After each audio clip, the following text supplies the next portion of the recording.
Bandarban Mirinja ভ্যালির মেঘমাচাং রিসর্টের review এবং এই রিসর্টে কি করলাম এবং মিরিঞ্জা ভ্যালির ভালো দিক খারাপ দিক নিয়ে থাকছে আজকের এই ব্লগ।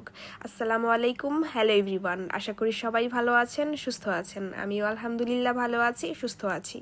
আমার নিউ ব্লগে আপনাদের সবাইকে ওয়েলকাম। সকালে ঘুম থেকে উঠে এইরকম একটা ভিউ দেখতে কারই না ভালো লাগে। সকাল প্রায় 6টা বাজে মাহি ডাকছিল যে ওঠো ওঠো, দেখো কত সুন্দর ভিউ। আমি তো প্রথমে ভাবছিলাম যে কি যেন হইছে, পরে তাকাই দেখি ও আল্লাহ কত সুন্দর, আল্লাহর সৃষ্টি কত যে সুন্দর, পাহাড়ে না গেলে তা বুঝাই যাবে না। আর পাহাড়ের সৌন্দর্য খালি চোখে না দেখলে আসলে প্রকৃত সৌন্দর্য বুঝাই যায় না। ক্যামেরায় যতটুকু দেখা যায় আমার মনে হয় তার 20% বোঝা যায়। যাই হোক, অনেকক্ষণ মুগ্ধ হয়ে তাকিয়েছিলাম, তারপর ভাবলাম যে রেডি হয়ে কিছু ছবি তুলে নিই। তো রেডি হতে হতে দেখি সূর্য উঠে গেছে। যাই হোক, তারপরও অনেক রিলস টিলস বানিয়েছি, ছবি তুলেছি। এখন আপনাদের সাথে কিছু কথা শেয়ার করি। প্রথম টপিক হচ্ছে, আপনারা বান্দরবন যাওয়ার সময় অবশ্যই সাথে করে এনআইডি কার্ডের ফটোকপি করে নিয়ে যাবেন, কারণ জায়গায় জায়গায় চেকপোস্ট থাকে। সো এনআইডি কার্ড ছাড়া আপনাদের এন্ট্রি করতে দিবে না।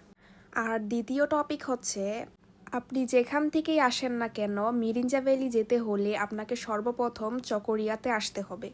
তারপর চকরিয়া থেকে সিএনজি অথবা চাঁদের গাড়ি করে লামা আসতে হবে। লামা বাজার পর্যন্ত রাস্তা ভালো, তারপর রিসর্টে যেতে হলে রাস্তা খুবই বাজে। পাহাড়ের উঁচু নিচু কাঁচা রাস্তা, এরকম একটা অবস্থা, মানে আল্লাহর নাম জপতে জপতে গলা শুকায় যাবে।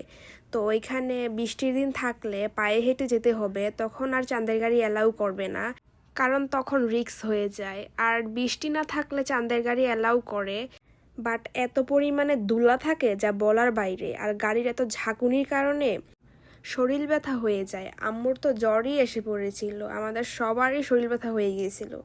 আমার বাসায় এসেও সেই অসুস্থতা আমি ভোগ করেছি, আমার প্রায় 10 দিন প্লাস শরীর ব্যথা ছিল। সো তার কারণে আমি মনে করি এটা সিনিয়রদের জন্য না, এখানে সিনিয়রদের অ্যাভয়েড করা উচিত। আর জুনিয়ররা আসলেও একটু বুঝে শুনে আসবেন, কারণ এখানে কিন্তু অনেক ট্রেকিং করতে হবে। যেমন মিরিঞ্জা ভ্যালিতে অনেক প্রকারের ঝর্ণা আছে, তারপর মাতামুহুরী নদী আছে, এগুলো অনেক সুন্দর। আমরা যাই নাই, বাট ছবিতে দেখেছি সুন্দরী, কিন্তু এখানে যেতে হলে কিন্তু অনেক ট্রেকিং করে যেতে হয়। বলতে পারেন ট্রেকিং করার ভয়ই যায়নি।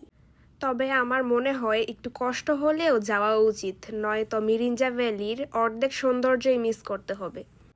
এখন থার্ড টপিক হচ্ছে যে, মিরিঞ্জা ভ্যালিতে গেলে আপনারা অবশ্যই নভেম্বর অ্যান্ড ডিসেম্বরে যাবেন, কারণ তখন হচ্ছে মিরিঞ্জা ভ্যালির সিজন, তখন অনেক মেঘ বেশি দেখা যায়।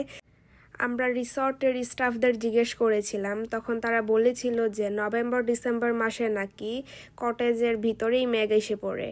তারপর আমি কিছু জায়গায় ঘাটাঘাটি করে দেখেছিলাম যে বর্ষার সিজনে নাকি মিরিঞ্জা ভ্যালি অনেক সুন্দর, তখন আরেক রূপ দেখা যায়, কখনো বৃষ্টি কখনো রোদ, আবার মাঝে মাঝে তো রংধনুও দেখা যায়। কিন্তু আমরা গিয়েছিলাম জানুয়ারি মাসে গিয়ে আমরা তেমন একটা মেঘ দেখতে পাইনি, আর বৃষ্টি রংধনুর তো ছিটে ফোঁটাও ছিল না।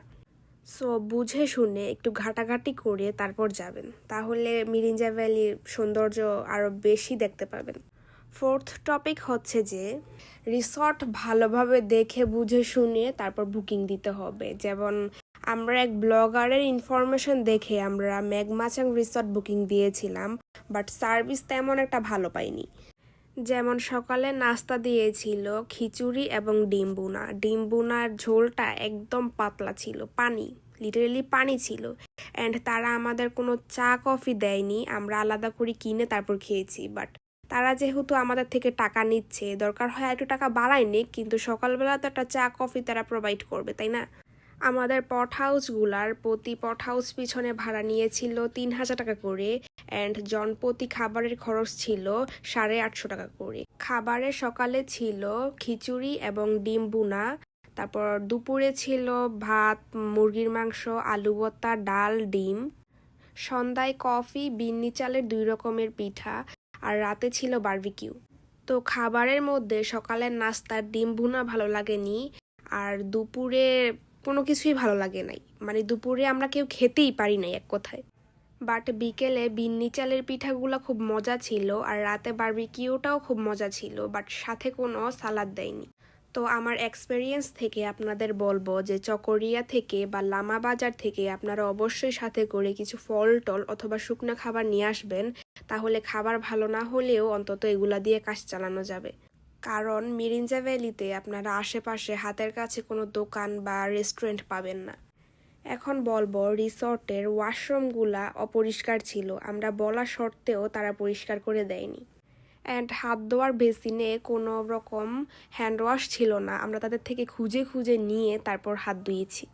তো এটা আমার কাছে খুব খারাপ লেগেছে যে বলা সত্ত্বেও তারা ওয়াশরুম ক্লিন করে দেয়নি। আর হাত ধোয়ার বেসিনে তো অন্তত একটা হ্যান্ড ওয়াশ আমরা আশা করব, তাই না? তো এই যে চাঁদের গাড়ি করে চলে যাচ্ছিলাম আবার নীলগিরি নীলাচল।